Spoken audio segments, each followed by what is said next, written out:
Au pied des montagnes, les petits villages offrent le charme indescriptible d'une authenticité intacte et préservée.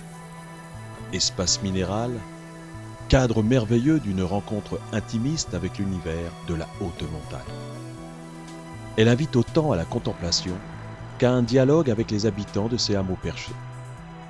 De ces bourgs se dégage une impression de cohérence, malgré une grande diversité des types de construction d'époque et de styles différents.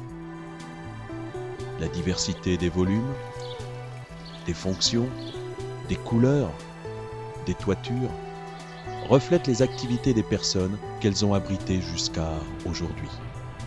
Côté rue, c'est une austérité certaine.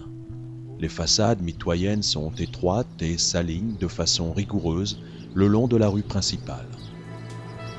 Mais c'est côté jardin et cour que les maisons donnent toutes leurs mesures. Largement ouvertes, potager à proximité et espace agricole en contrebas près des vergers. Dans le Valbonnais, les fermes isolées sont rares. Elles sont groupées en hameaux, dans les lieux les plus favorables, bien protégées des avalanches, empiétant au minimum sur les terres agricoles. Elles sont soit en longueur, soit avec une cour intérieure. Signe extérieur de richesse à l'époque, le portail manifeste de façon emblématique la limite entre l'espace privé et l'espace public. Souvent surmonté d'un toit, il est lui-même un véritable petit monument. Ces hameaux sont des lieux de vie. Les fontaines et lavoirs, le four à pain et la chapelle en sont les seuls équipements publics et des lieux de rencontre. Ces chapelles sont des constructions simples aux dimensions modestes. Elles sont composées d'une nef rectangulaire et un clocher-pignon permet de les distinguer des autres habitations. Autrefois, cuire son pain faisait partie du quotidien. Pour cela, les fours à pain sont solides et fonctionnels. Les habitants s'y retrouvaient à l'occasion de nombreuses tâches de la vie de tous les jours.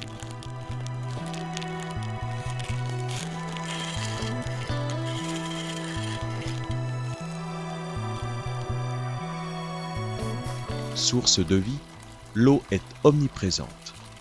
Les fontaines au centre des villages témoignent d'une recherche artistique et organisent la place publique. Garant de la continuité de la route d'un village à l'autre, les ponts et passerelles sont des lieux vitaux.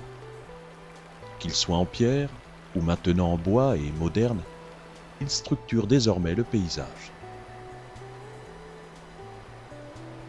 Enfin, l'eau pourtant abondante est parfois manquante et dès le Moyen Âge, un véritable maillage de canaux a été réalisé.